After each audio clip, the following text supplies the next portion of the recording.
What's going on, Bama Nation? It's yours truly, Stephen Smith of Touchdown Alabama magazine on a huge Saturday. Crimson Tide having fan day and the open practice. You, the Tide Nation, got a chance to get pictures taken, autographs signed, stuff like that, fun stuff. But a lot happened today. A lot took place today.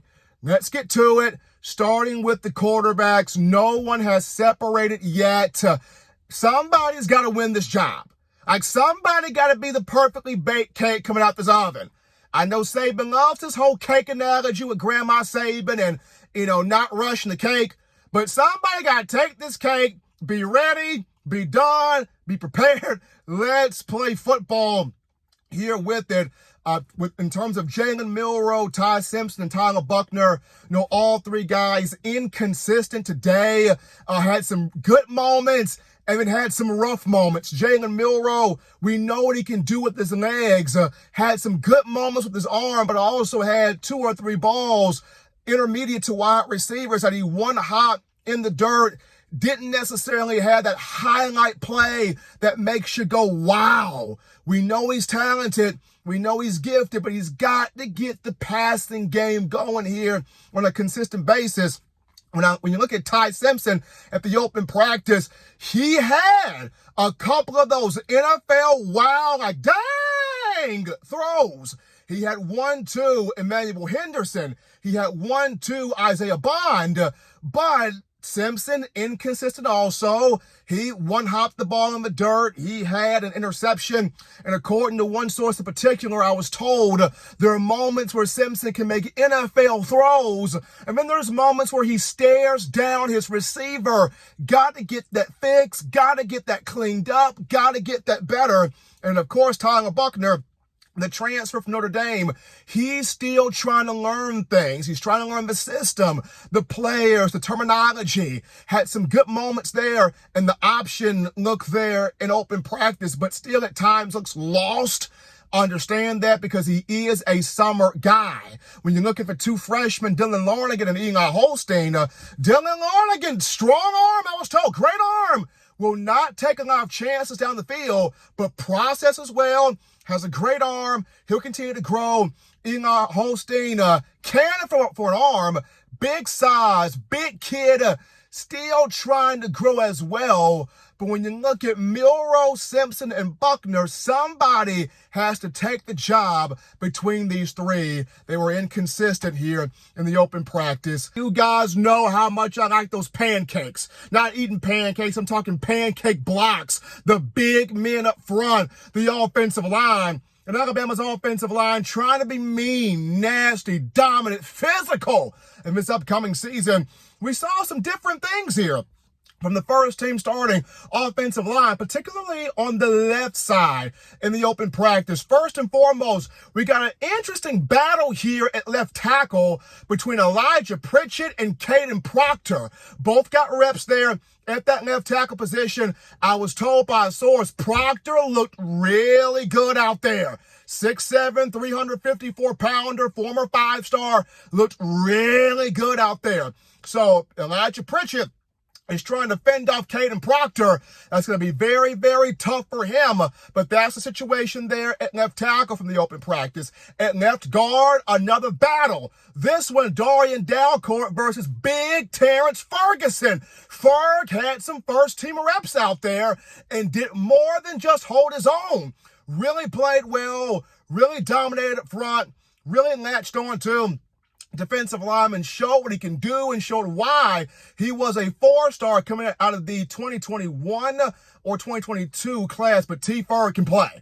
Young man can flat out play. So Dalcourt trying to hold off Ferguson, Pritchett trying to hold off Proctor, left side of the offensive line, crazy. At the center position, still Seth McLaughlin. He's right there. At right guard, you still have Tyler Booker there. Nasty, mean, aggressive offensive lineman. At right tackle, there is J.C. Latham. But keep your eyes, folks, on the left side on the offensive line. We got battles here. At left tackle, Elijah Pritchett trying to hold off 6'7", Kadyn Proctor.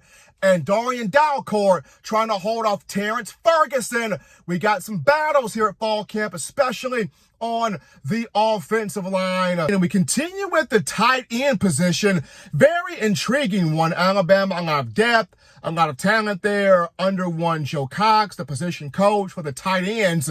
What I was told today by sources, a lot of two tight end sets. We're seeing the Tommy Rees philosophy here, using that tight end position. When I was told the first group of tight ends was C.J. Dippre and Amari Niblack. Now, Dippre transferred from Maryland, a do-it-all tight end. Can catch, can block, can run routes, huge catch radius, can get open, can make plays, very athletic. The young man can do it all. And he was not used much at Maryland, so he's going to get a lot of burn here for the Crimson Tide. But C.J. Dippre looked good today. But Amari Niblack, I was told by sources, this is the big-time, big play, passing game threat for the Crimson Tide tight end. It's Amari Niblack. He's built kind of like Kyle Pitts was at the University of Florida with that 6'4" frame. Niblack now 244 pounds. According to Coach Saban, this guy does it all. Can play wide receiver, can play tight end, has grown as a blocker, can get out there outside wide or inside and run routes and make plays, catch the football, get upfield. Huge red zone threat. Huge red zone target.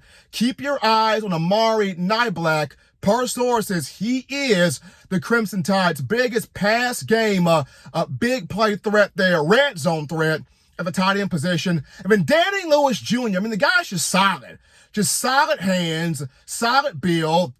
Can get open, can make plays, not necessarily wowing, but just a solid tight end. He was rotated quite a bit there as well during the open practice. So a lot of those two tight end sets, we're seeing the Tommy Rees philosophy get that position group involved in the offense. Last but not least, guys, as we're back in here discussing the open practice of fall camp for your Crimson Tide, yours truly, Stephen Smith of Touchdown Alabama magazine. But we look at this Crimson Tide defense, and folks, Kevin Steele, Robert Bong of this defensive staff has these guys teeing off hungry, angry at the open practice.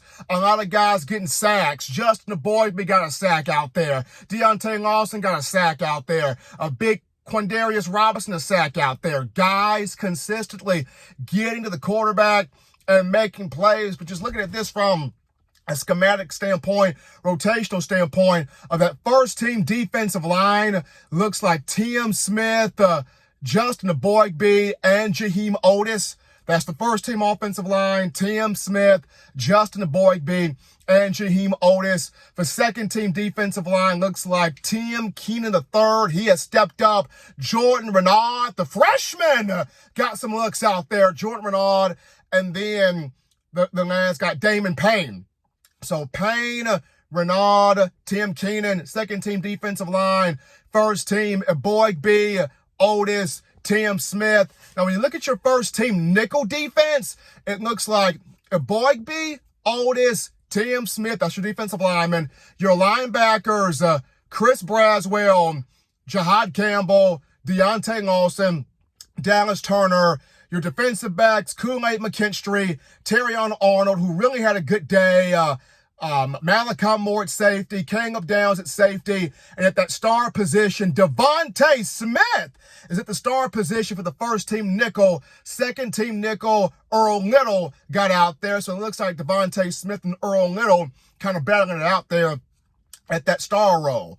Now, when Alabama goes to dime, here's where it can be interesting, because when it goes to dime, Devontae Smith goes to free safety with Caleb Downs, and Malachi Moore drops down to the money position. So that's kind of interesting there in that dime look. So keep your eyes there in dime.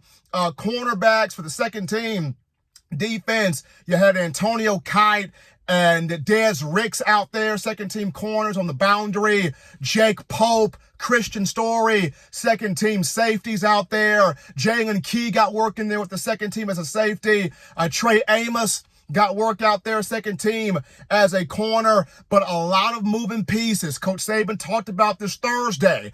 A lot of moving pieces, a lot of moving parts, trying to get the right guys out here on the field. But the defense nasty, the defense aggressive, the defense intense. These guys getting after the ball, getting after the quarterback, making plays out there. But this is yours truly, Stephen Smith of TDA, just giving you an update on the defense and how that looked there in the open practice.